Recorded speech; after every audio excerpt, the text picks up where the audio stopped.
Tenemos gozo en Cristo, ¿verdad, hermanos? Amén. ¿Me bajan mi volumen, por favor? Y los que amamos a Dios, todas las cosas trabajan para bien, colaboran para bien. Y creo que estamos gozando, disfrutando de la presencia de Dios al máximo. Dios nos ha estado enseñando mucho, lo hemos estado sintiendo, percibiendo, al menos yo, muy fuertemente en mi espíritu, con mi esposa. Y creo que Dios está aquí, está con nosotros. Eso es lo más lindo, lo más maravilloso.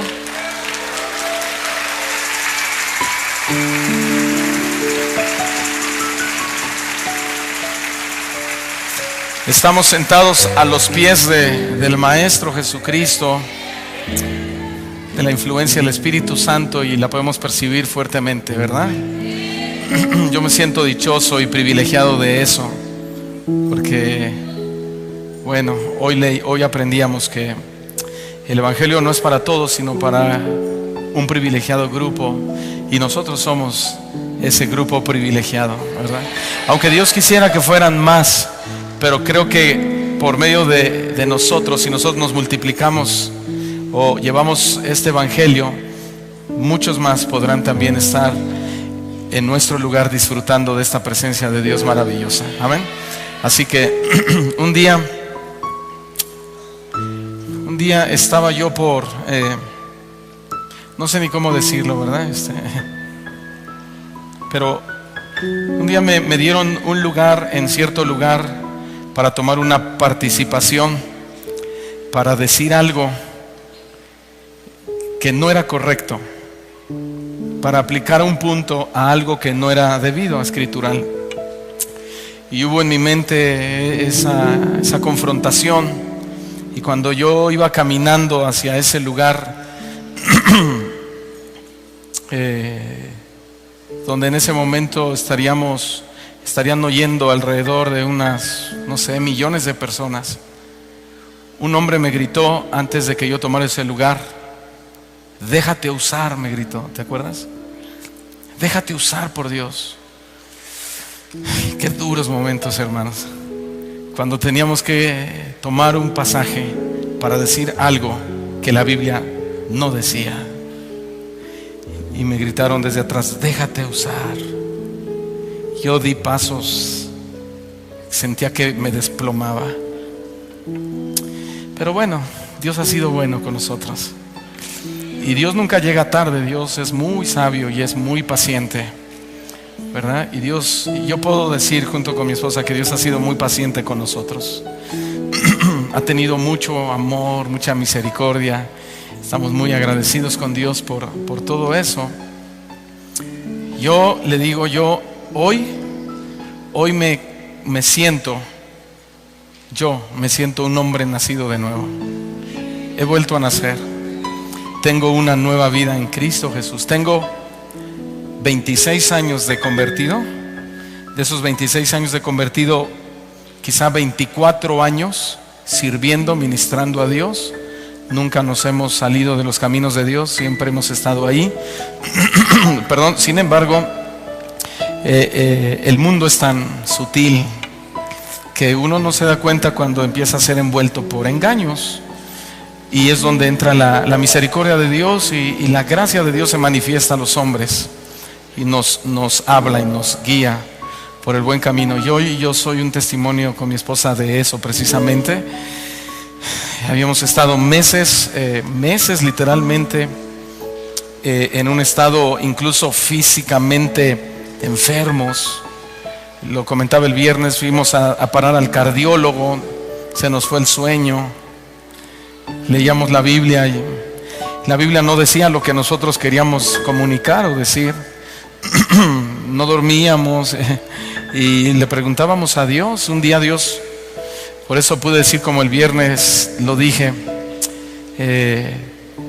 entiendo un poco más a Pablo cuando él testifica y dice: se me apareció Cristo, una luz resplandeciente, me derribó, me tiró y me dijo: Saulo, Saulo, ¿por qué me persigues? ¿quién eres tú, Señor? Yo soy Jesús a quien persigues. Y dura cosa, tremenda cosa, te es dar coces contra el aguijón. Tremenda cosa es lo que has estado haciendo, perseguir a los cristianos, vivir un evangelio al estilo fariseo como él lo era, y pretender que ser el evangelio o la ley, la predicación. Y Pablo tiene un cambio rotundo, inmediato, radical. No lo pensó, no dijo voy a ver si esto es de Dios o no es de Dios, porque él percibió, él sintió, él supo que era Dios. Él dijo, ¿quién eres, Señor? Él comprendió que era alguien superior, no solo a él, sino a la comisión que él llevaba. Por eso dijo Señor, es decir, presiento que me vas a cambiar la comisión. Y así fue, así fue. Dios le cambió la visión de ser un perseguidor de la iglesia a ser un amante. A Cristo le dijeron, sabemos que eres amante de Dios. Y él se convirtió, él traía marcas en su cuerpo, etcétera. Y Dios nos dijo, Dios cuando se me reveló y se me apareció de esa forma que le explico, yo le dije llorando, Dios, ¿qué quieres de mí? Yo no entiendo, yo no sé qué quieres de mí, me siento enfermo, yo no sé qué quieres de mí.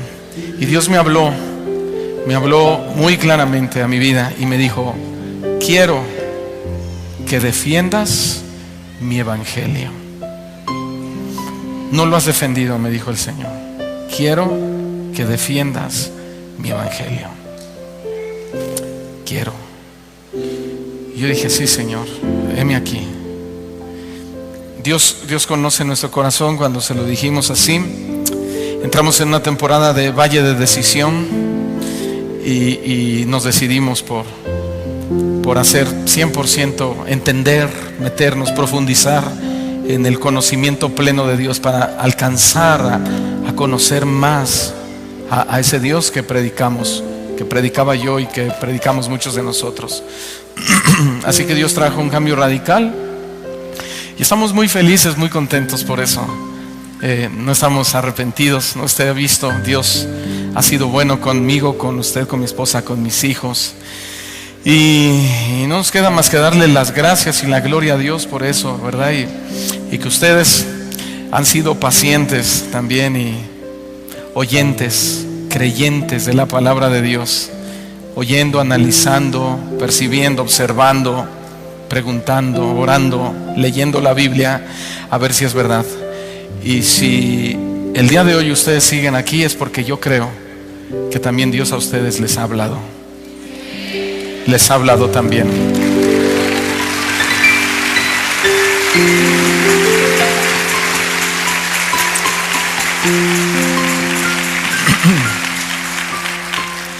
Y para todo esto, bueno, pues le dijimos, Señor, ayúdanos, enséñanos más, porque no sabemos. Y Dios dijo, yo te voy a enseñar. El Señor empezó a enseñarnos, el Espíritu Santo, su palabra. Sin embargo, como es una costumbre de Dios hacerlo, que Dios comienza a levantar vasos, ¿verdad? Y empieza a presentarnos su palabra con mayor claridad a través de hombres o mujeres con experiencia, mayor experiencia, que han caminado en todo esto acerca de las verdades del Evangelio. Y nosotros no fuimos desobedientes o necios al llamado de Dios, sino que prestamos nuestro oído para dejarnos discipular, enseñar, pastorear. Nosotros tenemos 8 años que iniciamos este ministerio, Voz de Dios, 8 años, quizá un poquito más, no recuerdo bien, 8 años, 7, 8 años por ahí, pastoreando. Y siempre le decíamos al Señor, la gente nos critica y nos juzga mucho porque dicen, bueno, ustedes deben tener un pastor, no pueden andar así. Y lo sabíamos en el corazón que sí. Obviamente Jesucristo ha sido quien nos ha estado pastoreando estos 8 años y nos ha sostenido. Ustedes son testigos de esto. Y empezamos a orar y le confieso, tuvimos algunas entrevistas con algunos ministros pues de renombre, famosos, que hicimos buena amistad con ellos. Y algunos de ellos pues literalmente nos ofrecían cubrirnos, pastorearnos. Nosotros no se lo pedíamos, ellos nos lo ofrecían. Y bueno, yo noté ciertas cosas y yo decía, no. Alguien me dijo, ¿y tú cómo sabes que tú eres confiable para ser pastor de otros? Me dijo, si tú mismo no tienes un pastor. ¿Y cómo los pastores que tú cubres pueden estar seguros que tú eres de confianza para ellos, no? Y me quedé callado, oramos al Señor y empecé a analizar, ¿no? Yo le dije a esta persona, ¿sabes? Yo amo a Dios, yo temo a Dios y yo lo respeto con todo mi corazón a Dios. Así que le dije, creo que Pablo dijo, esa es mi gloria, el testimonio de mi conciencia. Mi conciencia en cuanto a mi moralidad, digamos. Estaba muy tranquila. No soy un adúltero, no soy codicioso.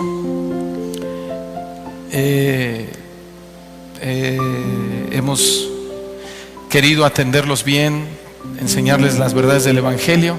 Yo le dije, así que yo creo que el testimonio de la persona dice más que las palabras. Y eso me tenía en paz, tranquilo, créame, el Espíritu Santo puso esa paz en mi corazón.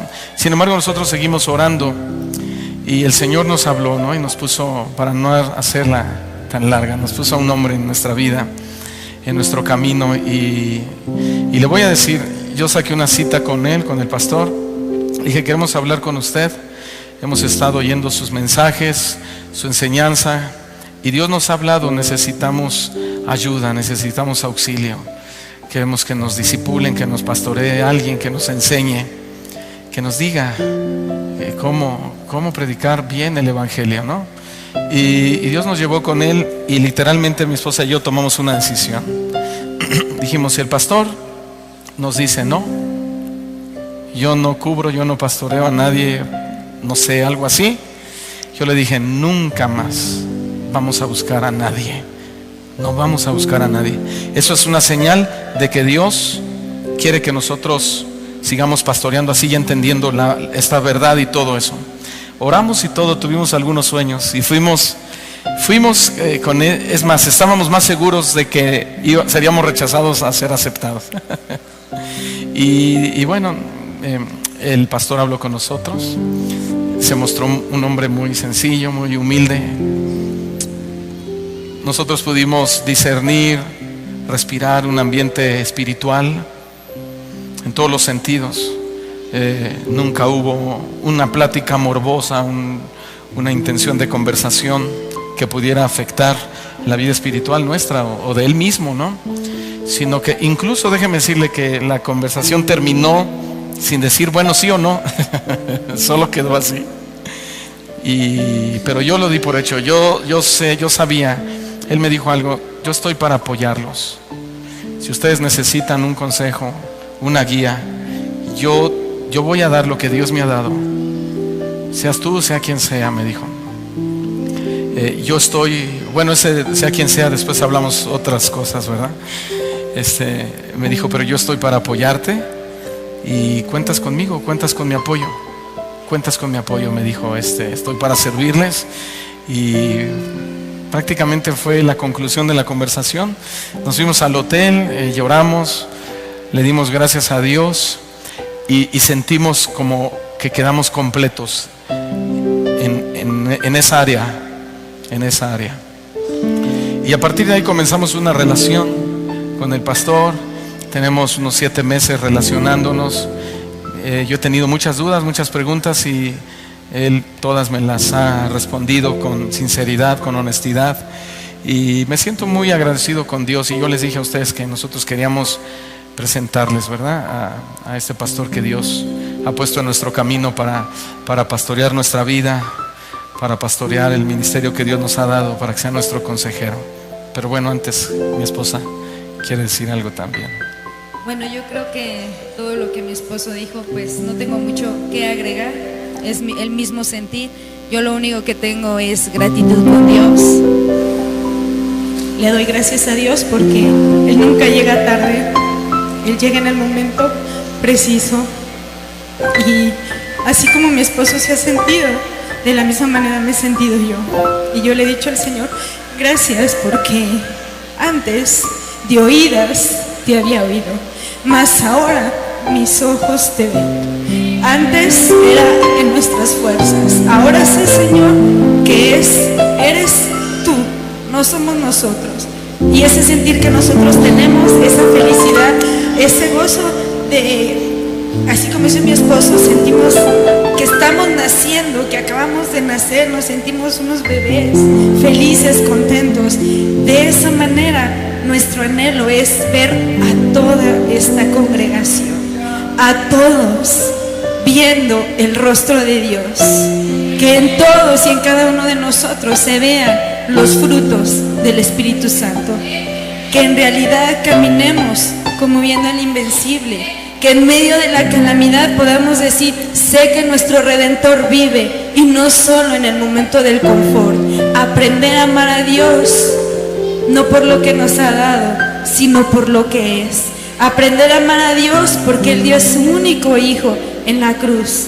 Yo ayer le decía a mi esposo, de la participación que tuve, yo le dije, es que yo he sentido una visitación de Dios en mi vida muy diferente a la de antes. Antes eran visitaciones de un momento, a lo mejor era emoción, pero ahora yo sé que esta visitación no va a pasar hasta que Cristo venga. Y yo sé que nada ni nadie robará el gozo y la paz que Dios nos ha dado. Esa paz que el mundo no puede entender, esa paz que el mundo a nadie nos puede dar. Solo Dios puede darnos esa paz. Y eso es lo único que yo tengo que darle gracias a Dios, darle la gloria y la honra solo a Él porque Él la merece, y darle gracias a Dios porque Dios puso en nuestro camino a un hombre de Dios, que siempre nos ha hablado no lo que Él piensa, sino lo que dice la palabra de Dios. Y eso para mí es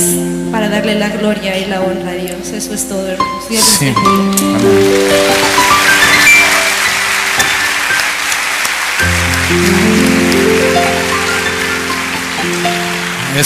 También quiero, desde luego, darle un reconocimiento a mi papá, a mi mamá, que están aquí con nosotros. En realidad ellos, fíjense, nosotros hemos pasado tiempos bien difíciles en el Evangelio, bien difíciles. Desde la iglesia donde nacimos hemos sido una familia muy maltratada, muy menospreciada. A mí literalmente tuve un pastor que con el puño cerrado me golpeaba con el codo. Cuando él subía, discretamente tomaba el micrófono y me golpeaba en la boca del estómago. Y después yo le decía, ¿por qué me pegó? ¿Qué hice mal? Y me decía, esto es pan de sacerdotes, esto es entre tú y yo, nada más, me decía. Yo no lo entendía, pero no me revelaba porque eso me enseñaban. Y siempre fuimos así, medio tontos a lo mejor, ¿verdad? Y dejados, y créame que eso se contagia, es contagioso, porque después uno tiende a tomar esas actitudes, ¿no? Pero siempre el Señor nos mantuvo protegidos. Estuvimos, antes de ser yo pastor, mi papá también, estuvimos en 3 iglesias, y en las 3 iglesias, no hombre, nos han dado unas pulidas tremendas, de verdad tremendas. Por eso a veces cuando yo veo que aquí alguno se queja de algún detallito, digo, no, estos hermanos no han vivido nada, no. Pero bueno, y hemos sido tratados muy duramente. En esos momentos de malos tratos, también de malas enseñanzas, como lo que le dije, el supuesto pan de sacerdotes, etcétera. Tuve un pastor que me hablaba con groserías y decía, es para que entiendas, me decía, para que entiendas con groserías. Pero obvio, me lo decía en su oficina o yo le podría contar muchas cosas.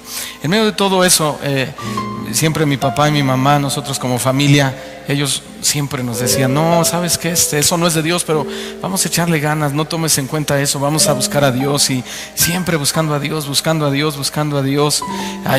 desconcertados, confundidos. Es decir, mis padres pastoreando mi vida, la de mi otro hermano Guillermo y Rafael también, hacia ser moralmente personas rectas, de no tomar los ejemplos malos de las personas, sino tratar de tomar los mejores ejemplos. Y ellos nos decían, siempre en la Biblia, siempre en la Biblia, siempre en la Biblia. Y aunque pues es una lucha, porque la enseñanza decía una cosa y la Biblia decía otra cosa, entonces pues no sabíamos ni cómo hacerle, ¿verdad? En la inmadurez y todo. Bueno, en fin, creo que Dios usó a mis padres también para que nosotros no nos saliéramos o tomáramos otro camino carnal en el ministerio, siempre jalándonos las riendas, siempre haciéndonos entender con la palabra de Dios. Y le doy gracias a Dios por la vida de mi papá, de mi mamá, que yo puedo decir que fueron mis primeros pastores, ¿verdad? Que nos guiaron bien. Gracias, los amo, los quiero mucho.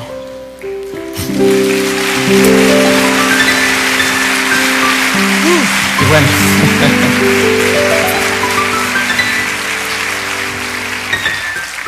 y en esta época de nuestra vida ministerial ahora como pastores, bueno, Dios hace cosas, ¿verdad? Y en esta época de nuestros pastores, como retomando la historia anterior, Dios nos proveyó de un pastor. Ya lo conocieron desde el viernes. Quiero presentárselos con mi esposa oficialmente, ¿verdad? Él no me pidió que lo hiciera, yo quise hacerlo. Yo le dije, ¿puedo? Me dijo, como tú quieras. Si tú crees que es conveniente, hazlo, y si no, no lo hagas. Para mí es conveniente que ustedes sepan, y quiero presentar al pastor Chuy Olivares y que pase a este lugar, por favor.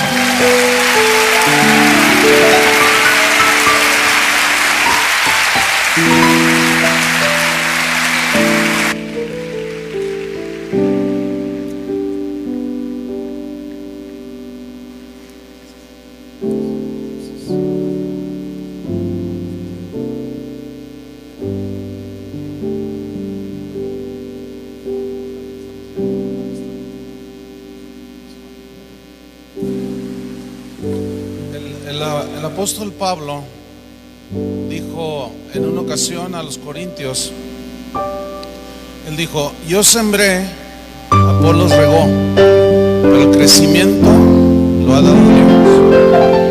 Dijo, de manera que el que siembra y el que ciega no son nada, sino Dios que da el crecimiento. Decía Pablo, yo solamente puse el fundamento, o sea, yo hice mi parte, prediqué. Apolos vino, era un elocuente predicador, regó esa semilla y creció, y se multiplicó. Y Jesús dijo en una ocasión, cuando hagan lo que tienen que hacer, simplemente digan, siervos inútiles somos, porque así es. Yo nada más he hecho la encomienda que Dios me dijo hace muchos años, que fue predicar el evangelio, y a través de los años he visto con mis propios ojos el poder del evangelio. Entonces aquí mi parte en mi parte en todo esto nada más fue eso, ¿entienden? O sea, no hay nada más allá, simplemente es una consecuencia de la predicación, pero Dios es el que da el crecimiento. Así es que todos somos un cuerpo, nadie es más ni menos que nadie, pero la Biblia sí dice que cuando un cuerpo se duele, todos los demás se apoyan. Cuando un miembro es honrado, los demás se gozan. Y dice la Biblia que siendo ese cuerpo de Cristo, cada uno tiene una función para la edificación del cuerpo de Cristo. Yo nada más hago mi función que Dios me encomendó hace ya algunos años, y estoy contento porque veo el resultado, pero todo es por gracia y todo el mérito es de Cristo, hermanos.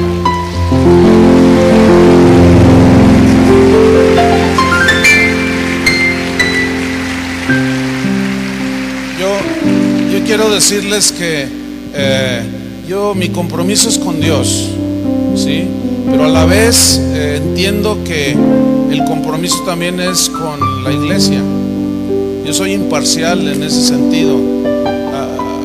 Si alguien me pide un consejo, yo no se lo puedo negar, ¿entienden? ¿Por qué? Porque yo he recibido mucho de gracia. Entonces, yo necesito dar de gracia lo mismo, ¿entienden? Entonces yo quiero decirles que tienen cuentan con las oraciones de los hermanos en Guadalajara, y que en lo que nosotros podamos apoyarlos en oración, en consejo, a la medida de nuestras posibilidades, ustedes cuenten con ello. Gracias.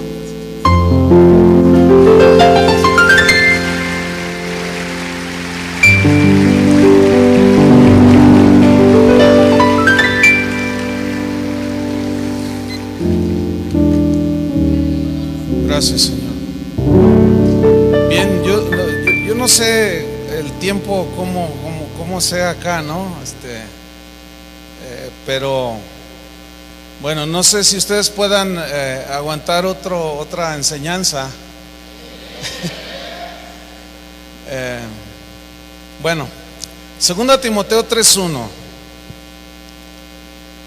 Aún así trataré de ser más breve. A mí me gusta tomarme tiempo porque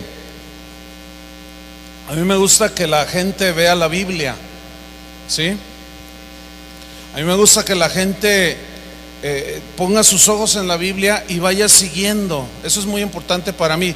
A veces por el tiempo debe uno acelerar un poco el mensaje, pero creo que el Espíritu Santo ha hecho la obra en esta conferencia, de manera que yo quiero hablar de ustedes del texto que fue el texto base de la conferencia, que fue 2 Timoteo capítulo 3 versículo 1.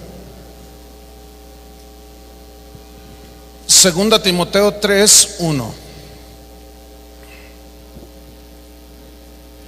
Dice así: también debes saber esto, que en los postreros días vendrán tiempos peligrosos, porque habrá hombres amadores de sí mismos, avaros, vanagloriosos, soberbios, blasfemos, desobedientes a los padres, ingratos, impíos, sin afecto natural, implacables, calumniadores, intemperantes, crueles, aborrecedores de lo bueno, traidores, impetuosos, infatuados, amadores de los deleites más que de Dios, que tendrán apariencia de piedad.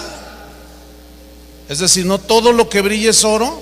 Tendrán apariencia de piedad, pero negarán la eficacia de ella. Lo que vemos aquí es que el apóstol Pablo le da una instrucción al pastor que no tenía mucha experiencia, llamado Timoteo, y le advierte sobre los tiempos peligrosos que vendrían sobre la iglesia. Ahora, ¿por qué Pablo le llamó tiempos peligrosos? Allí en el versículo 1 hay una frase que parece que no tiene nada, pero es la razón del por qué él escribió esto. Le dijo: también debes saber esto. Es decir, todo pastor necesita saber esto de lo que vamos a hablar hoy.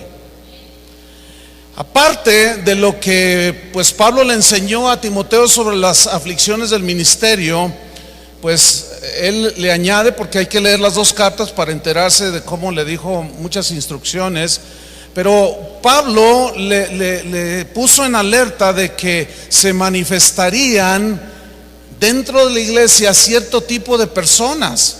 Pero lo preocupante de esto, o la alerta, tiene sentido porque Pablo dice que estas personas que acabamos de nombrar, de leer aquí, se iban a manifestar dentro de la iglesia, porque dice que tendrán apariencia de piedad, pero negarán la eficacia de ella. Apariencia de piedad es aparentan que sirven a Dios. Entonces no son los hombres de afuera, no es la gente de fuera, porque la gente de fuera no pone apariencia de piedad. Es gente que se introducirá, penetrará dentro de la iglesia. Entonces hay esta advertencia apostólica. Por eso le dice: también debes saber esto, que en los postreros días vendrán tiempos peligrosos. Yo quiero que note usted lo siguiente. Le voy a hacer una pregunta. Cuando Pablo dice vendrán tiempos peligrosos, ¿Pablo está confesando negativo? ¿O sería que todavía no tenía la revelación de la confesión positiva? Piénsenlo 5 segundos nada más. No. Pablo estaba hablando la verdad sobre la condición que iba a prevalecer en la gente que penetraría dentro de la iglesia en los últimos tiempos. Pablo no está confesando negativo. Pablo está hablando la verdad. Y ahí hay una confusión en muchos cristianos producto de una mala doctrina. Cuando dicen, posiblemente mi esposo lo den de baja en el trabajo. No, cancela tus palabras. No confieses negativo, tú confiesa positivo. Entonces, si así fuera, ¿por qué Pablo habla de esa manera? Si él viniera ahorita y hablara como le escribió a Timoteo, los de la confesión positiva le dirían: cancelamos tus palabras, no aceptamos esas cosas negativas. Pero hermanos, las advertencias de Dios nunca son cosas negativas. En los postreros tiempos, Timoteo, vendrán tiempos peligrosos, significan tiempos difíciles, duros. No son tiempos fáciles los que estamos enfrentando. Y yo, sin lugar a dudas, creo con todo mi corazón que estamos en los últimos tiempos. Versículo 2 le dice la razón del por qué iban a venir esos tiempos peligrosos. Dice: porque habrá hombres amadores de sí mismos. La pregunta otra vez: ¿Pablo sigue confesando negativo? No. Porque habrá hombres amadores de sí mismos. Esta frase, hombres amadores de sí mismos, viene de un término griego que significa gente que es egoísta, que se ama a sí misma, gente que nada más piensa en su bienestar, escúcheme, en su bienestar terrenal. Eso significa aquí amadores de sí mismos. Déjeme decirle que el falso evangelio de la autoestima, seguramente habrán oído eso, ¿verdad? Es que tienes baja autoestima, por eso tienes que elevar tu autoestima para que entonces pienses como hijo de Dios, nos han dicho. Déjame decirle algo, ese término se origina en la psicología. Y algunos maestros de la Biblia han adoptado ese término, esa filosofía, y lo han interpretado, lo han metido a la iglesia, y ellos suponen que tiene base bíblica en Mateo 22:36. Porque ellos dicen: para amar al otro tienes que amarte a ti mismo, ¿verdad que así dicen? Entonces, tú para amarte a ti mismo tienes que pensar positivo de ti, dicen. Tienes que pensar como alguien que lo puede, que eres exitoso, que eres maravilloso, que eres... Mateo 22:36. De aquí ellos supuestamente toman su apoyo bíblico, pero vamos a ver. Maestro, dice, ¿cuál es el gran mandamiento en la ley? Jesús le dijo: amarás al Señor tu Dios con todo tu corazón y con toda tu alma y con toda tu mente. Quiero que noten esto. Este es el primero y grande mandamiento, versículo 39. Y el segundo es semejante: amarás a tu prójimo como a ti mismo. Estos dos mandamientos, ¿cuántos? 2 mandamientos, de estos depende toda la ley y los profetas. Entonces, estos hermanos, tal vez bien intencionados, interpretan erróneamente que para amar a los demás debes amarte primero a ti mismo y tener una buena autoimagen, una alta autoestima. Pero si nosotros observamos que dice, si observamos bien donde dice ama a tu prójimo como a ti, dice, como a ti mismo, no dice primero ámate a ti mismo, no dice ten una alta autoestima para que puedas amar a los demás. No, son 2 mandamientos, hermanos, no son 3. No sé si lo entendió. Son 2, no son 3.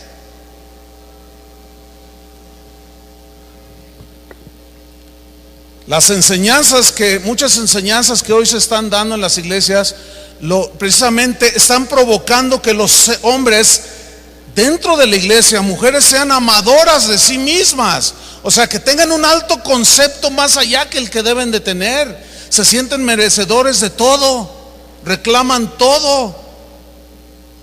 Tienen actitudes de altivez, y eso no lo produce el evangelio, hermanos. El evangelio produce humildad ante Dios en el corazón de los que creen el evangelio. Entonces dice, vendrán hombres amadores de sí mismos, y luego añade, avaros. Esto significa amantes del dinero. Un predicador muy reconocido dijo lo siguiente: a mí no me venga con que en el cielo yo voy a tener el oro, que las calles de oro van a ser allá en el cielo. A mí no me venga con esas cosas. Yo para qué quiero el oro allá en el cielo, yo lo quiero aquí quiero el oro, aquí lo quiero, dijo. Y todo el auditorio aplaudió. Solo un ciego espiritual no puede ver lo que ese predicador estaba diciendo. Fíjese lo que dijo: a mí no me importa tener oro allá en el cielo. ¡Qué barbaridad!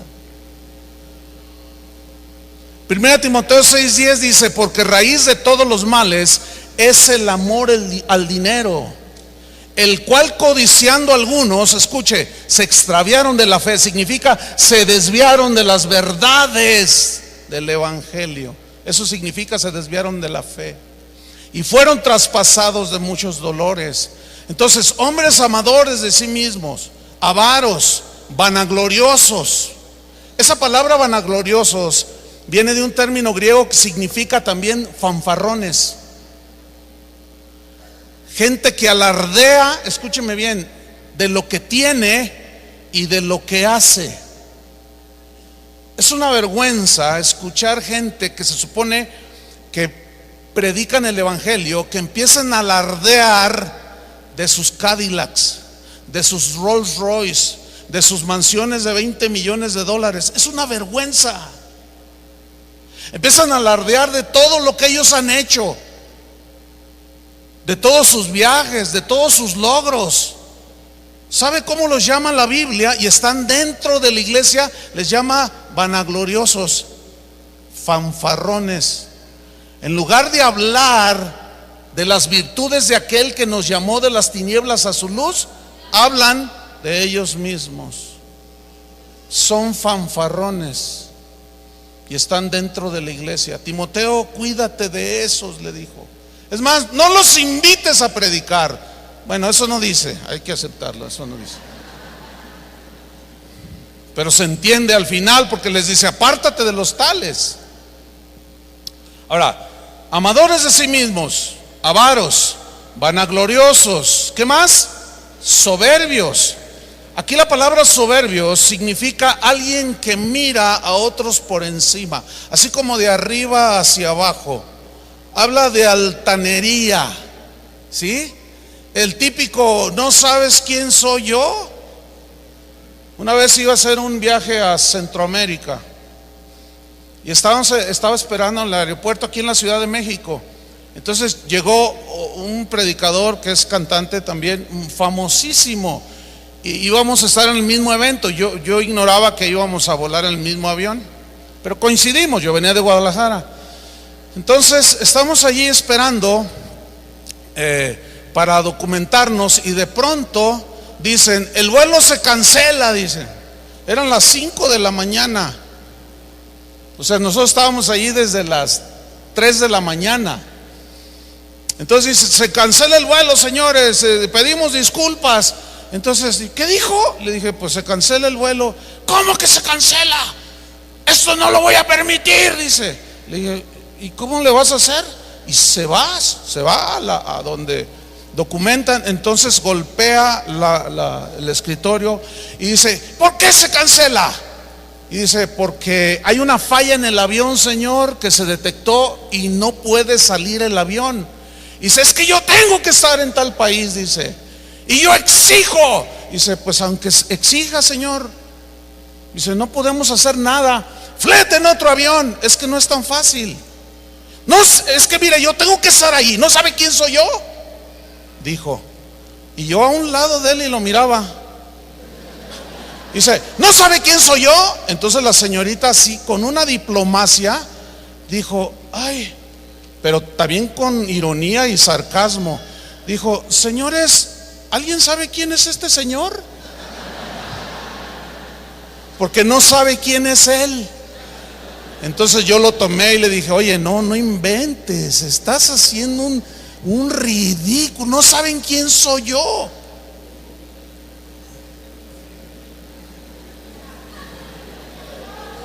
Y me tocó predicar junto con él.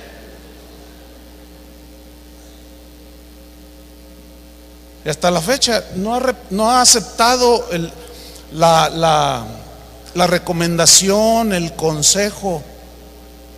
Hermanos, están entre nosotros todos estos, Por eso es que vivimos tiempos peligrosos. Amadores de sí mismos, avaros, vanagloriosos, soberbios, blasfemos. ¿Me está siguiendo ahí ahí está la escritura? Blasfemos en el griego significa gente que habla mal de Dios. Pero el concepto aquí es que enseñan cosas que Dios nunca dijo. Por lo tanto, al estar diciendo cosas que Dios nunca dijo, están hablando mal de Dios, y la Biblia lo traduce como blasfemos. Por ejemplo, hermanos, Cristo murió en la cruz por nosotros para hacernos ricos. Escúcheme bien, eso es una blasfemia. Eso no es verdad. Cristo murió en la cruz por nosotros para librarnos de la condenación del infierno, no para hacernos ricos. Para hacernos ricos no necesitamos ni a Jesús. Pregúntenle a Carlos Slim.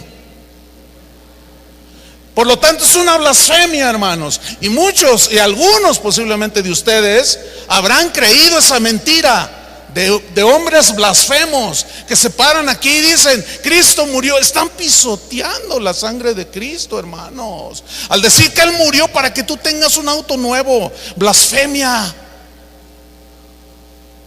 Es una blasfemia eso, hermanos. Cristo murió para salvarnos de la condenación del infierno. Pero escúchenme, una vez que nacemos de nuevo por la predicación del evangelio, Él quiere formarnos a su imagen, quiere hacernos como Jesús. Él nunca dijo, los voy a hacer exitosos. Él nunca dijo eso. Y cosas que hoy se manejan ahí, todas esas y otras más cosas son blasfemias, hermanos. Seguramente algunos han oído ustedes cosas así como, a ver, toma tu Biblia, ahí están las promesas de Dios, amén. Y toda la gente dice amén. Bueno, agarra sus promesas, apúntalas con el dedo y dile al Señor, Señor, tú dijiste esto, tú estás obligado a contestar y a darme lo que yo te estoy pidiendo, en el nombre de Jesús. Y ahora le enseñan a la gente a reclamarle a Dios sus promesas. Escúcheme bien, ¿cuántos tienen hijos? Imagínense que su hijo llega y le dice, oye papá, te doy 3 para que tú me lleves al zoológico. Pues sí te voy a llevar porque te estás comportando como un mono, hijo, como un changuito. Hermanos, miren, se ha llegado al grado de estar ministrando a la gente y los tienen aquí adelante y dicen, siento en mi espíritu, dicen, el espíritu me está revelando que algunos están resentidos con Dios porque no les ha cumplido sus promesas, porque no les ha ido como ustedes querían, y ustedes tienen amargura contra Dios. ¿Es así, hermanos? Entonces los hermanitos dicen, sí, vamos a orar, hermanos. Vamos, repita esta oración porque lo voy a dirigir para que usted saque esa amargura contra Dios y perdone a Dios. ¿Qué? A ver.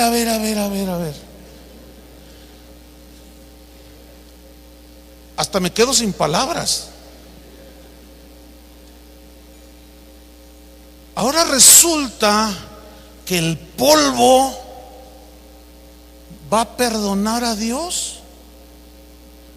¿Sabe por qué la Biblia habla de perdón de alguien que te ofendió, no es cierto?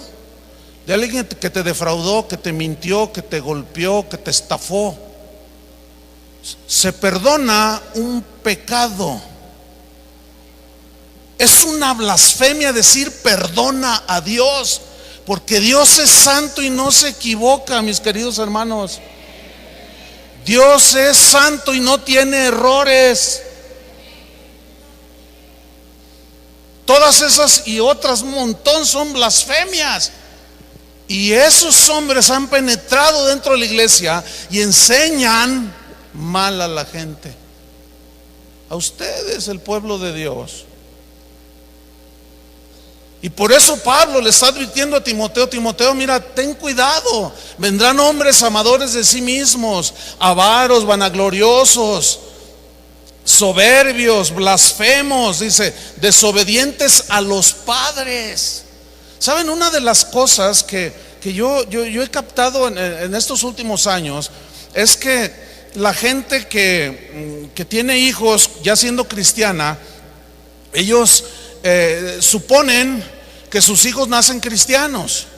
Pero escúchenme bien, ahora pueden entender perfectamente, no tengo tiempo para explicar todo el asunto, pero pueden entender que la salvación no se hereda.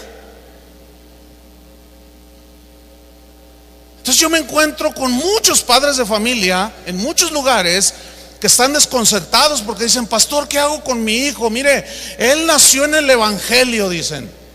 Y ay, bien bonito, y cuando iba creciendo cantaba, y luego agarró un panderito la niña, y cuando iba creciendo se metió hasta en el grupo de panderistas y traía su panderito, y bien bonito. Y mi hijito, ay, 10 añitos, y alababa al Señor como angelito. Pero cuando cumplió 14, pastor, no sabemos qué pasó. Se volvió rebelde, se volvió así. Ahora se va, llega a las 3 de la mañana, no responde. Yo lo he corrido de la casa, no sé qué hacer, pastor. Y mi pregunta va directa: ¿tu hijo ha nacido de nuevo? Y me responden: él nació en la iglesia. No, esa no es la respuesta. ¿Saben por qué Pablo dijo: vendrán muchos jóvenes hijos desobedientes a los padres? Porque se iba a descuidar el mensaje de la salvación. Escúcheme bien, padre de familia, si usted tiene hijos, amonéstenlos, críelos en disciplina del Señor. Dígale lo que dice la Biblia cuando el niño toma algo que no es de él y se lo echa a la bolsa. Y dígale: hijo, no tomes eso. ¿Sabes qué es eso? Eso es robar. Y es un pecado contra Dios. Pero aparece la psicología. No le diga eso. ¿Cómo se atreve a decirle a su hijo ladrón? Y empiezan a cambiarnos todo el sentido de las cosas. Entonces se asume que sus hijos son nacidos de nuevo o hijos de Dios, y no es verdad. Escúchenme bien, pongan atención, porque veo muchos niños por todos lados. Las iglesias están llenas de niños. En la iglesia de nosotros hay más de 1000 niños. Insistimos con los padres. Hemos visto niños de 7, 8 años nacer de nuevo y estar llorando día y noche 3 días, hermanos. ¿Saben lo que es eso? Es impresionante. Pero también hemos visto gente, padres descuidados con sus hijos, que al ir creciendo sus hijos se ven las consecuencias. Pero también hemos visto padres que han llevado a sus hijos y les hablan la palabra, y llega el momento en que esa palabra penetra, y en su niñez aún ellos pueden nacer de nuevo, hermanos. Y le dice: Timoteo, cuida bien, enséñale a los padres de familia, porque habrá hombres desobedientes a los padres, o sea, gente, en este caso pues los hijos desobedientes a los padres. avaros, vanagloriosos, soberbios, blasfemos, desobedientes a los padres. ¿Qué sigue ahí en la lista? Ingratos significa malagradecidos. Gente malagradecida a Dios, gente malagradecida hacia los demás, malagradecidos con Dios, porque como ellos se sienten merecedores de todo, al no tener todo lo que ellos suponen que merecen, le empiezan a reclamar a Dios, y lo que tienen no son capaces de darle gracias a Dios. Y son malagradecidos. Es gente que no reconoce que todo es de Dios y que de lo recibido de su mano, todo es de Dios, ¿sí o no? Nosotros decimos, tengo mi casa, tengo mi ropa, tengo mi, pero hermanos, no es, tengo mis hijos, tengo mi esposa, nada nos pertenece, hermanos. Todo es de Dios, ¿no es cierto? Cuando murió el hijo de una familia, a mí me sorprendió, fíjense el fruto de la palabra, me sorprendió la reacción. Dicen, cuando nosotros se lo presentamos al Señor, le dijimos, es tuyo, Señor, te lo dedicamos. Él nos lo pidió, es de Él. Tenían una fortaleza. Pero el que no entiende la soberanía de Dios, no conoce que Dios es dueño de todo y de todos, y cuando nos quiere llevar con Él, no le pide consejo a nadie acerca de la hora y el tiempo. Él simplemente toma, es tu tiempo y vienes para acá. Pero cuando el cristiano no entiende eso, muere el cristiano.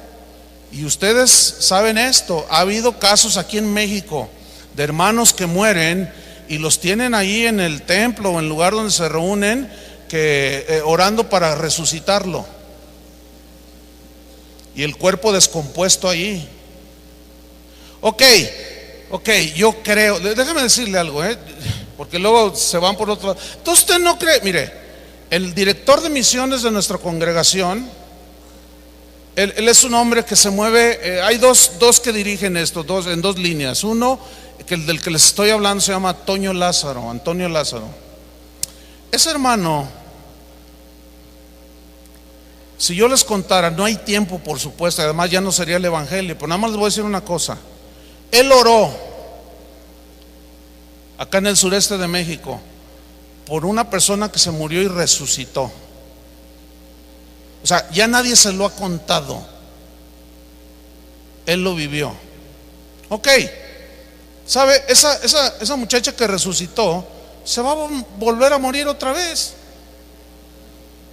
¿no? ¿Y qué? ¿Hay que resucitarla de nuevo? Entonces, ¿quién se va a morir? Hermanos, cuando vienen acontecimientos como esos, Pablo dijo, para mí el vivir es Cristo y el morir ganancia. Y nosotros decimos, estamos aquí ante la pérdida. No es pérdida, hermanos. Claro, nosotros lo que perdemos es de ver al papá, a la mamá, al hijo, pero hermanos, ganancia para él. Y deberíamos de ver que él ya no va a batallar, ya no se va a afanar, ya no va a llorar, ya no le va a doler aquí, ya no le va a doler acá, ya no va a tener que trasladarse en la Ciudad de México. Tenemos que aprender a ver las cosas diferente, pero se nos enseña a no aceptar nada de eso porque es del diablo, dicen. Es consecuencia del pecado, ciertamente, la muerte. Pero de algo nos tenemos que morir, ¿no es cierto? Entonces nosotros confiamos en la sabiduría de Dios, pero entender la soberanía de Dios nos hace tener gratitud a Dios, porque sabemos que a los que amamos a Dios todas las cosas nos ayudan para bien. Por eso Pablo, el apóstol Pablo, le dijo a los efesios, den gracias en todo, porque esa es la voluntad de Dios para vosotros. Y en otra parte dice, den gracias por todo y en todo, porque esa es la voluntad de Dios. Y algunos dicen, no, pero ¿cómo le voy a dar gracias a Dios porque me rompí la pierna? No, lo que significa es, dale gracias a Dios a pesar de que te rompiste la pierna, tú sigues creyendo en Él. Dale gracias porque Él te va a enseñar algo. Siempre Dios nos enseñará algo nuevo, bueno para nosotros, hermanos. Pero los ingratos te enseñan la ingratitud y están ahí metidos. ¿Qué más dice? Avaros, vanagloriosos, soberbios, blasfemos, desobedientes a los padres, ingratos, impíos, dice. ¿Me está siguiendo ahí en la escritura? Impíos significa irreverentes, significa sin temor de Dios, que hasta juguetean con el nombre de Dios. Es gente que toma el nombre del Señor en vano. Una vez en una conferencia en Centroamérica, y bueno, después me enteré, está en YouTube, ahí está lo que yo les voy a narrar. Está un predicador diciendo, dice, les voy a hablar sobre el Gadareno, dice. Entonces, bueno, ¿cómo era la región de Gadara? Bueno, pues había unos endemoniados terribles, dice. Ahora bien, y como el predicador es puertorriqueño, dice, entonces descendió Jesús a la región de Gadara. Y luego le dice al pianista del grupo de alabanza, a ver, el pianista, ponte en el piano. Entonces el pianista se pone. Entonces dice, miren, si Jesús fuera puertorriqueño, él descendería a la región de Gadara y le dice, tócame una salsa, tócame una salsa. Entonces el otro empieza y entonces dice, entonces Jesús entraría así y empieza a bailar salsa y se daba vueltita. Y todos los hermanos, no hombre, gozándose en el Señor. Y hasta se pusieron de pie y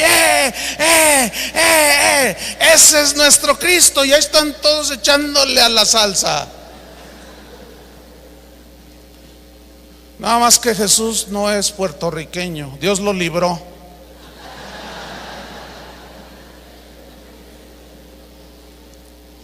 ¿Qué cosas estamos viendo en los púlpitos, hermanos? ¡Qué irreverencia! Hermanos, yo les aseguro que si ese puertorriqueño se le apareciera el Señor así como se le pareció a Pablo, caía de boca y se rompía todo.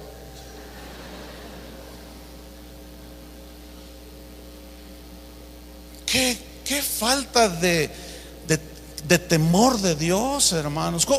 ¿Cómo se atreven a hablar de Jesús de esa manera?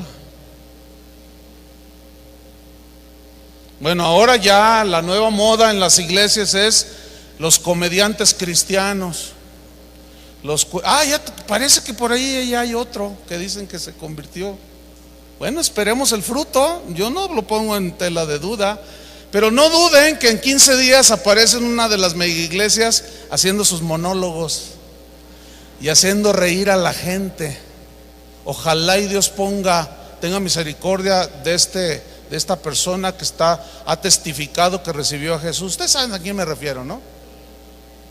Porque corren las noticias rápido entre el pueblo de Dios. Y ojalá tenga un pastor que lo dirija bien y que le diga, déjate de tus payasadas. Esas payasadas no las vas a subir al púlpito. Oren por él. Porque ahorita ya de haber algunos pastores, hay que invitarlo, qué bendición, dicen. Y lo que ellos suponen bendición viene a ser maldición a la iglesia de Dios. ¿Por qué? Porque son impíos, son irreverentes, y lo único que están provocando en la gente es irreverencia. Están entre nosotros, hermanos, y la lista está corriendo rápido. Dice, sin afecto natural en el versículo 3. Sin afecto natural significa corazón duro hacia el prójimo. Pero escúcheme, gente dentro de la iglesia, sin afecto natural, corazón duro hacia su prójimo. O sea, duros en perdonar, duros en ayudar. No, cada quien rásquese con sus uñas. A mí me costó mucho obtener lo mío y cómo yo voy a compartir esto. O sea, de corazón duro hacia su prójimo. ¿Se acuerdan del sacerdote y del levita en la parábola del samaritano? De Lucas 10. Ellos iban a servir a Jehová. Dice, voy al templo, tengo mi compromiso con Dios. Y estaba ahí tirado uno que habían asaltado y lo habían robado y lo habían golpeado y estaba malherido. Duros de corazón, sin afecto natural.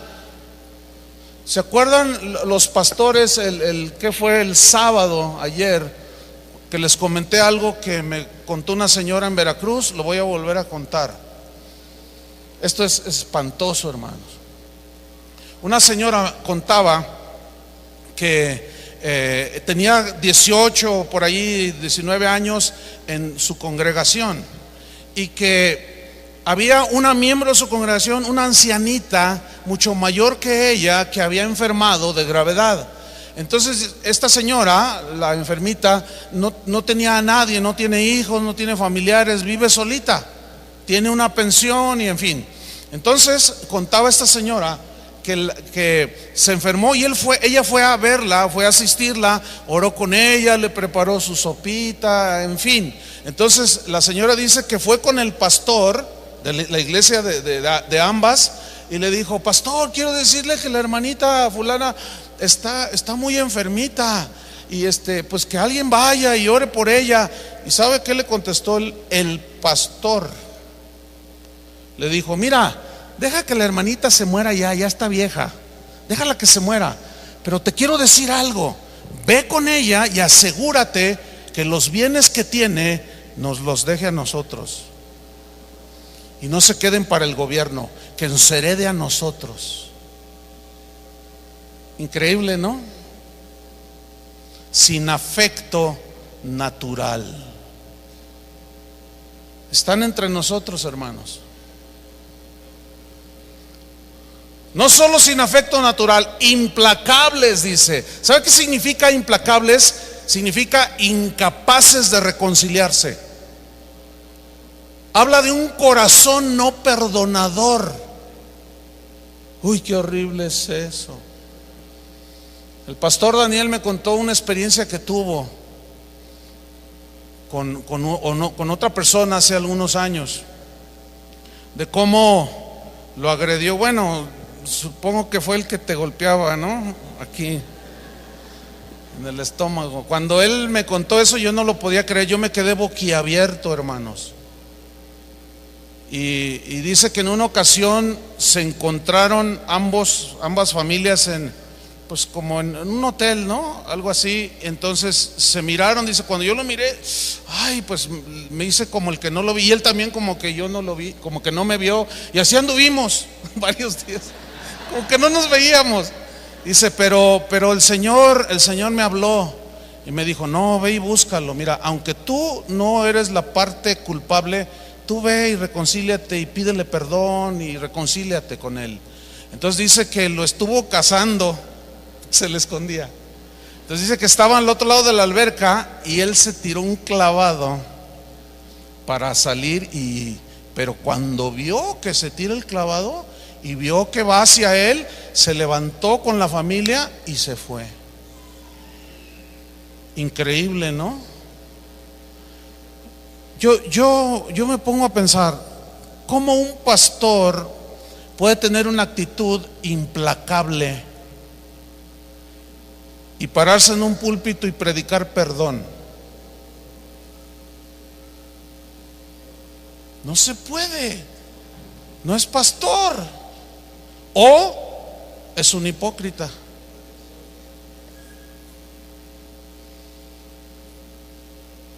No, hermanos, no. Eso no es lo que la Biblia enseña, eso no es lo que el Evangelio enseña. El hombre del Señor no debe ser pendenciero. ¿No dice así 1 Timoteo 3? Busca pleito, rencoroso, así, ¿no sabes quién soy yo? Están metidos, hermanos, entre nosotros, implacables. Ustedes, Daniel y Paola, perdonen a las ovejas, perdonen al que los ofenda, así como Cristo los perdonó a ustedes. Tengan misericordia de los que probablemente fallarán, como Dios tuvo misericordia con ustedes. Y sean pacientes con los que tienen dudas y convénzanlos con la palabra de Dios. Pero amargura, no, eso no. Ese es un consejo, pues que está en la Biblia. Implacables, calumniadores. ¿Sabe que esa palabra calumniadores viene de un término griego que es la palabra diabolos, de donde se deriva diablo? Y diablo significa calumniador. ¿Qué es una calumnia? Es acusar falsamente a alguien. Eso es una calumnia. Una vez unos jóvenes de la congregación me dijeron: oiga, pastor, queremos comentarle algo. Ah, sí, cómo no, a ver, ¿qué pasó? Dice: mire, es que fuimos él y yo, me acompañó a pagar unas cosas allí a la Secretaría de Hacienda, y estábamos allí formados y estábamos platicando, y llegó un hombre detrás de nosotros, se formó allí. Entonces empezamos a compartir sobre la clase del instituto bíblico, y empezamos a compartir. Entonces dice el señor que estaba atrás, le dice: oigan muchachos, ustedes son cristianos, ¿verdad? Dice: sí, somos cristianos. ¿Y usted? Dice: yo soy pastor. Ah, pues mucho gusto, pastor. ¿De qué congregación? No, pues de tal congregación. Y le dice: ¿y ustedes a dónde se congregan? Dice: nosotros vamos a casa de oración con el pastor Chuy Olivares. Ah, es de Dios que me los cruzó el Señor. Dice: les voy a decir algo, tengo las pruebas en la mano, dice. Va a ser una bomba, dice. Pero tu pastor es homosexual, dice.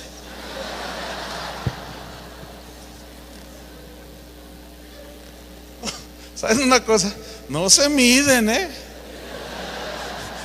Y luego le dije: ¿y ustedes qué dijeron? Dice: yo le hice así. ¿Cómo?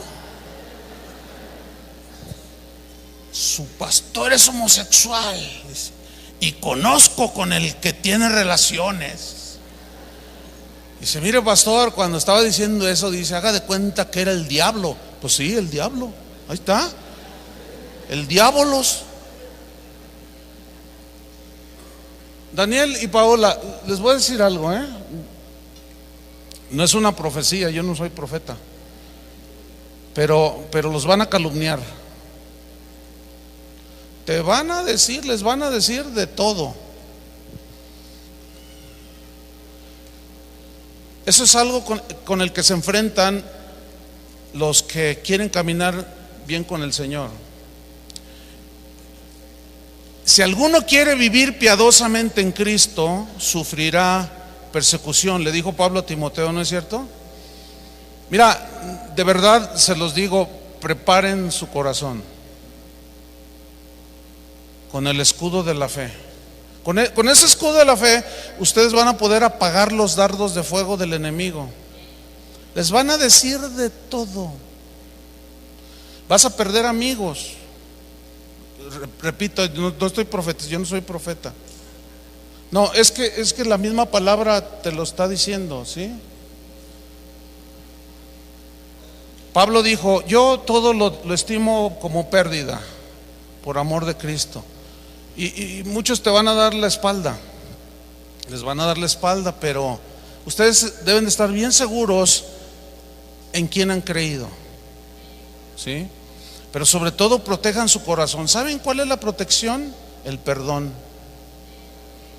Mira, van a decir que tú eres, qué sé yo, no se me ocurrió nada. No, ¿será porque el Espíritu dice: cállate para que no les des armas a los enemigos? No lo sé. Si yo les comentaba que el hecho de venir aquí, algunos supuestos defensores de la sana doctrina ya me tacharon de traidor. ¿Traidor a qué? ¿Al Evangelio? Pues espero que escuchen lo que prediqué.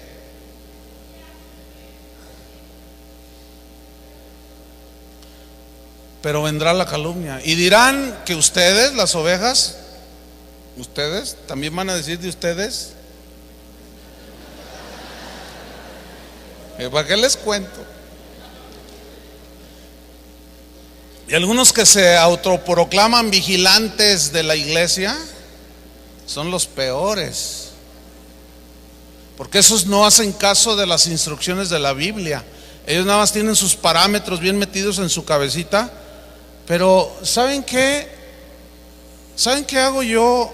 Es algo que Dios me enseñó hace muchos años, que ha mantenido mi corazón libre de amargura. Orar por vuestros enemigos. Bendecid y no maldigáis. Haced bien. Si tu enemigo tiene hambre, dale de comer. Si tu enemigo tuviera sed, dale de beber. El que es mi tutor de toda la vida, mi pastor, yo lo he comentado, es un anciano de 97 años. Un pastor en el quien él confió mucho, todo, en su ministerio, lo traicionó, hermanos, de una manera vil, terrible. Lo menospreció, le dijo: usted ya es un viejo que no sirve para nada. Le dijo de todo. Yo creo que me enojé más yo que él, que el hermano Pablo, cuando me estaba diciendo. Pero el hermano Pablo sí lloraba, pero él nunca dijo: yo voy a orar para que Dios. No. Él empezó a orar por él. Entonces, ¿qué creen, hermanos? Un día se entera que ese pastor cae en desgracia, y llegó así como ¿cómo les diré? Como muy como deseoso de hacer algo. Y dijo: Chuy, fíjate que me acabo de enterar que el pastor, el que lo había traicionado, tuvo una desgracia y se enfermó, y yo voy a investigar qué le pasa. Dice: porque si él no tiene para el hospital, si él no tiene para comer, yo voy a ir a llevarle. Le salió tan natural, hermano. Ese sí es un general del ejército de Dios, que me ha enseñado el evangelio, pero más me ha enseñado con el ejemplo. Y yo me quedé así: ¿cómo? Dice: sí, si tú me ayudas a ver qué es lo que le falta. Dice: porque está en desgracia. Y la Biblia dice: si tu enemigo tiene hambre, dale de comer. Si tiene sed, dale de beber. Dice. Increíble, ¿no? Parece como que estos hombres es como una rara especie en peligro de extinción, ¿no? Porque ahora es tanta se miran unos a otros así con odio, con amor. Qué horrible, hermano. Esa no es la iglesia de Jesucristo.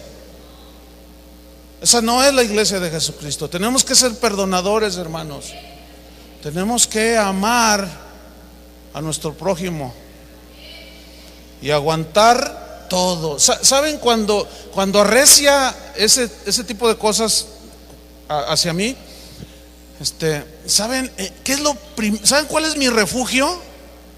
Les voy a revelar mi secreto. ¿Lo quieren saber? Inmediatamente mi mente se ubica, y mi corazón, en el sacrificio de Jesús.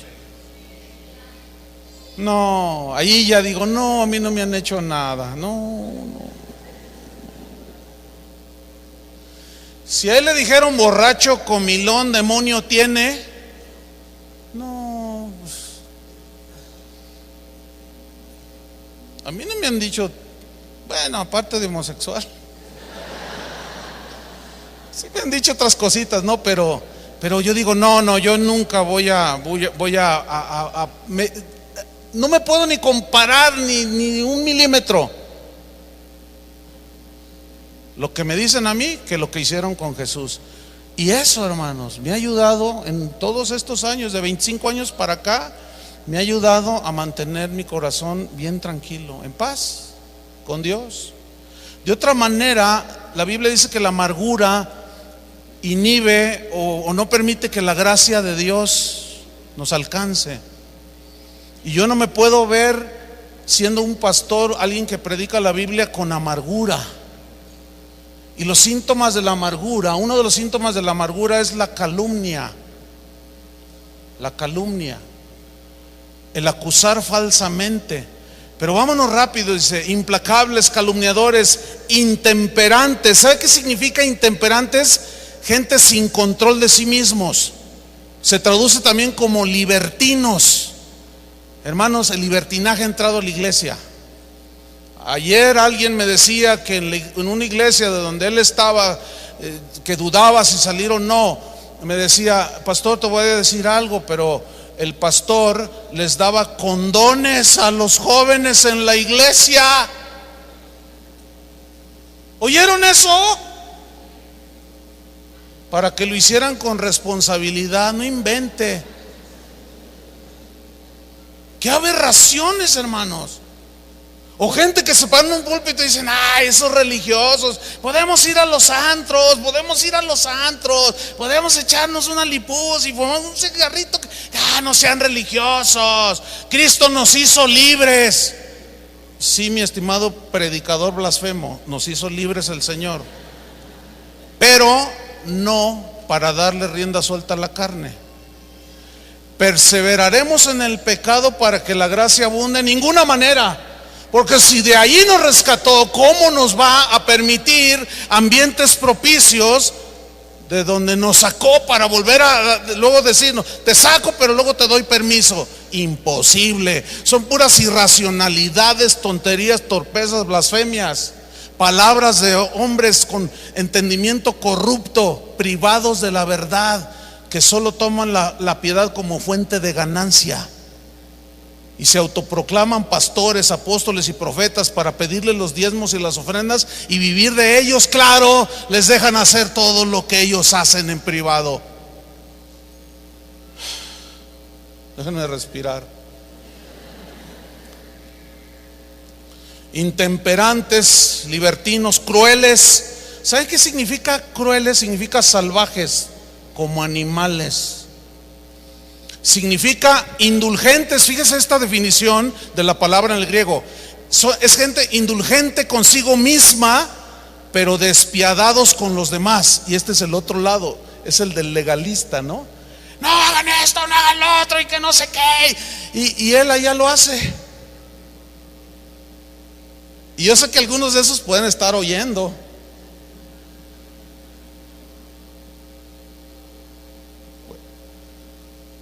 Ese Chuy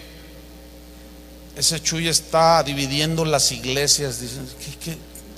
Bueno, esa es otra calumnia que no conocen lo que yo predico. Lo que pasa es que oyen nada más esa parte donde les tocó. Porque la palabra de Dios es viva y eficaz, y es más cortante que toda espada de dos filos, que penetra y les penetra a todos.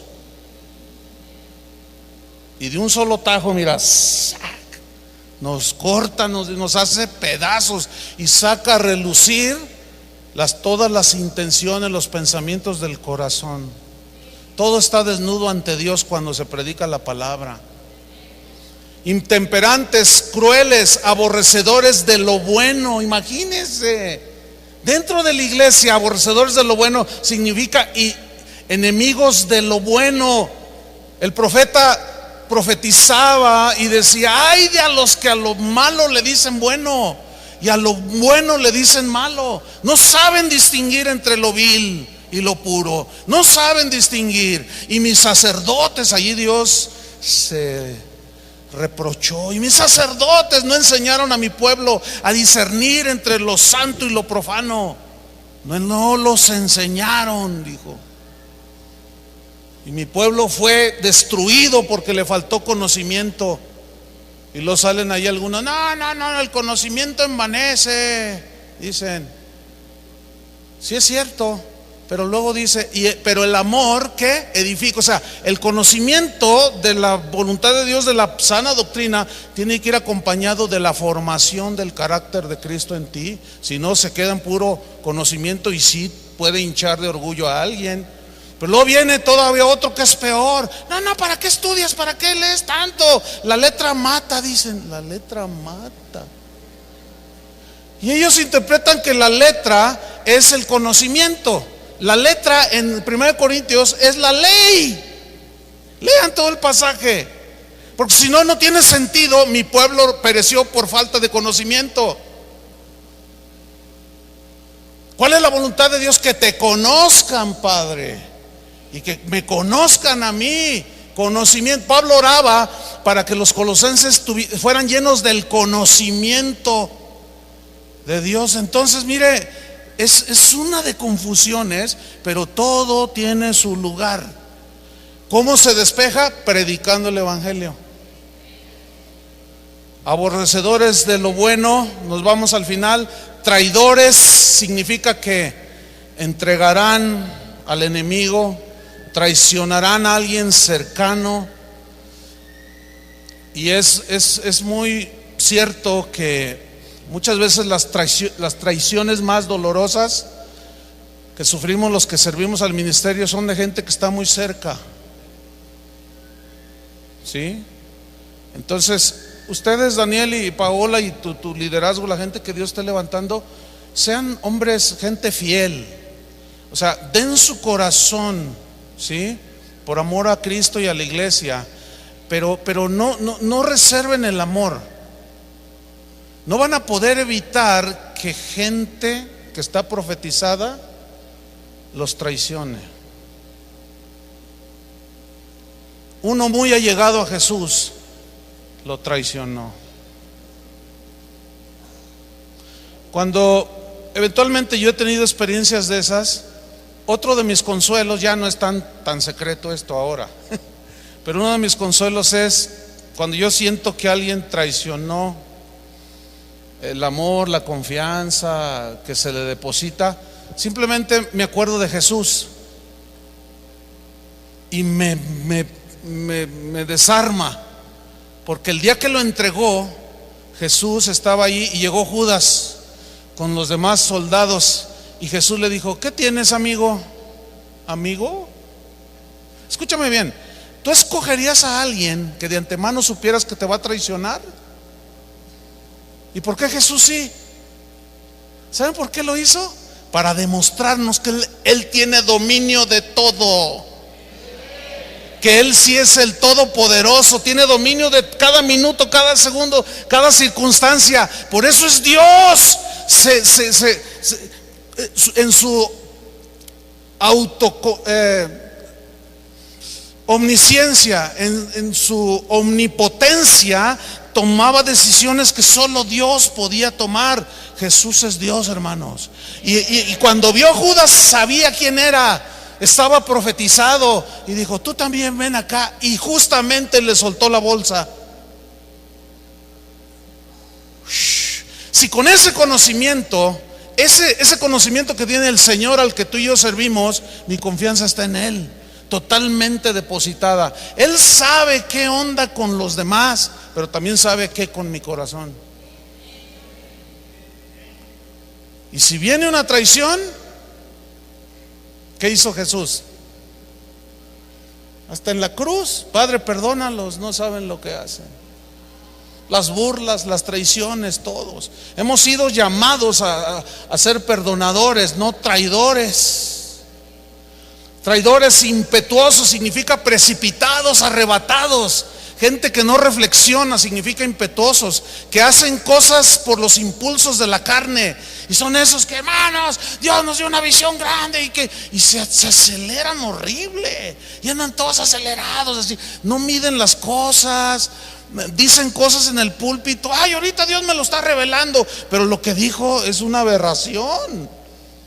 Son muy impetuosos, no analizan, no tienen dominio de sí mismos, son irreflexivos.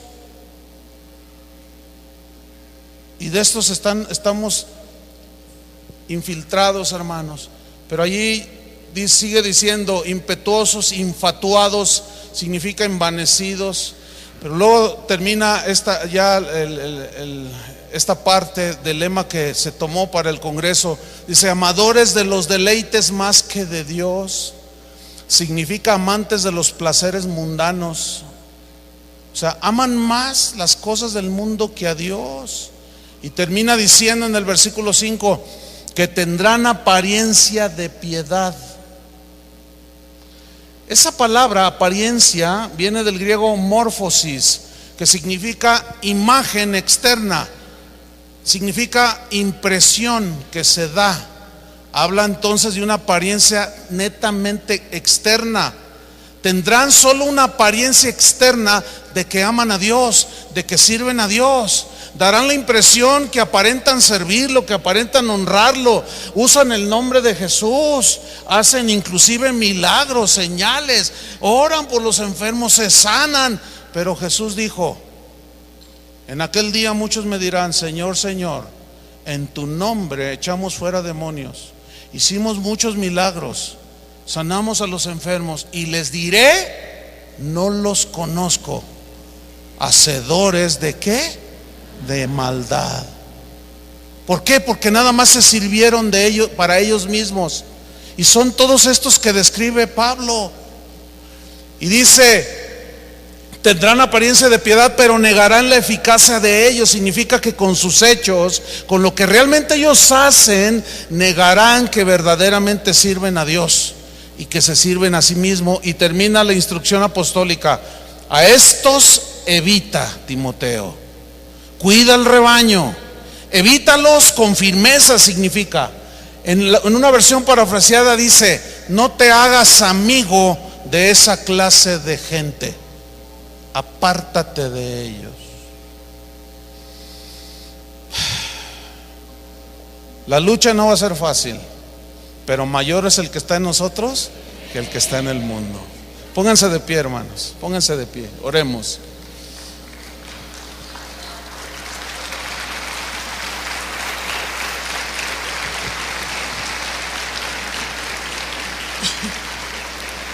Gracias, Señor. Padre, te damos gracias porque hemos sido testigos presenciales de cómo tu gracia, Señor, ha sido derramada en Daniel y en Paola, y cómo tu misericordia, Señor, los alcanzó. Y como Pablo dijo: no fui rebelde a la visión celestial. Y ellos están siendo obedientes, Señor, al mandato tuyo. Defiende el Evangelio. Padre, te pedimos que tú sigas sosteniendo, Señor, con tu poder y tu fuerza a nuestros hermanos, Señor. Voy a pedir, Daniel, ¿dónde estás? Ven aquí. Quiero que extiendan sus manos. Pónganse ahí abajo, ¿no? Yo quisiera que algunos de ustedes vinieran y estuvieran allí con ellos. Vengan algunos, el que guste, ¿sí? Pongan sus manos sobre de ellos. Quiero decirles algo. Lo que vamos a hacer es orar por ellos nada más. Pero déjenme decirles algo, hermanos. No es fácil ser pastor.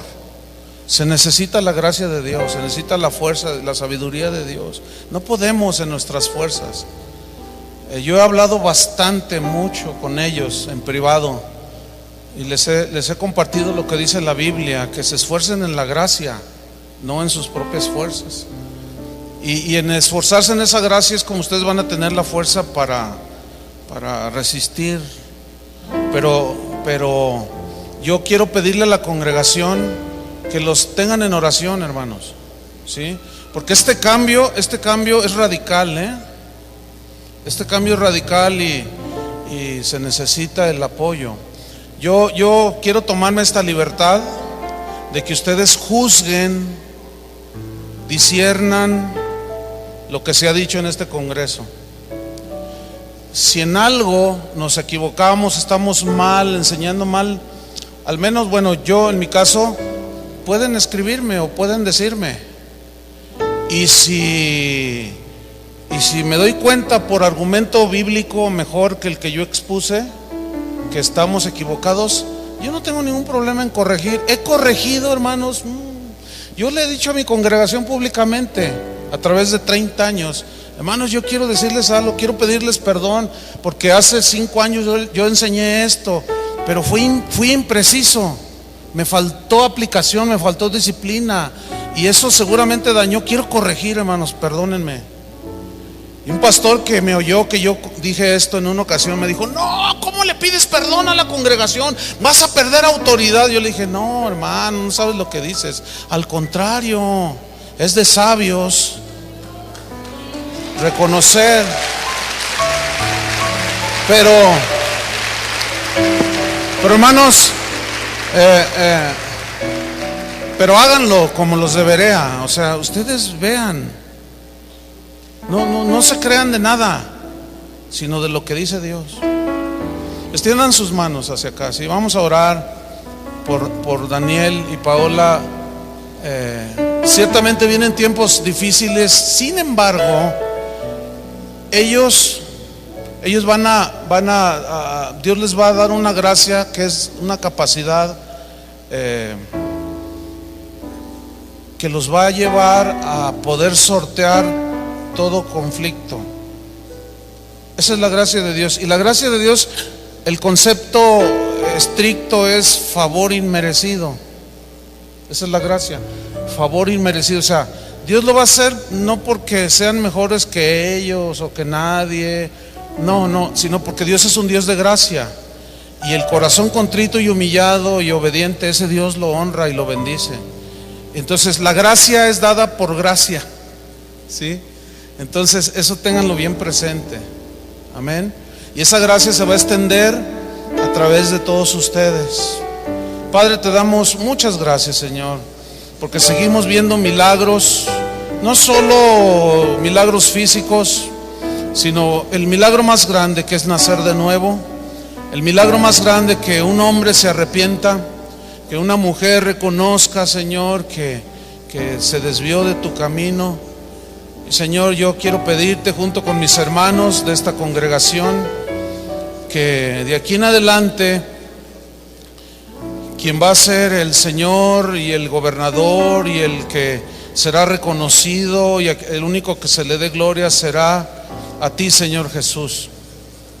Padre, tu palabra dice que es necesario exaltar al Hijo de Dios para que los demás vean. Y el Espíritu Santo que mora en nosotros, Él siempre nos va a guiar a exaltar el nombre de Jesús. Que Jesús sea el que brilla en este lugar. Y como Él es genuino, es amoroso, es perdonador, es disciplinador, su brillo es genuino, su palabra es pura y debemos de confiar en ella. Señor, que tu gracia abunde desde este día en adelante para lo que viene, Señor, porque sabemos que junto con el conflicto, la traición, la calumnia, también sus ojos verán gente nacer de nuevo. Sus ojos verán cómo el poder de tu palabra penetra y transforma y transformará las vidas de miles de personas que escuchen el mensaje y la palabra que ya les has dado, Señor. En el nombre de Jesús los encomendamos a la palabra de tu gracia, que es la única que tiene poder para edificarlos. En el nombre de Jesús. Amén. Yo quisiera que les expresaran a ellos solidaridad. Abrácenlos, díganle: hermano, vamos a orar por ti. Hermanos, muchísimas gracias. Que Dios les bendiga mucho.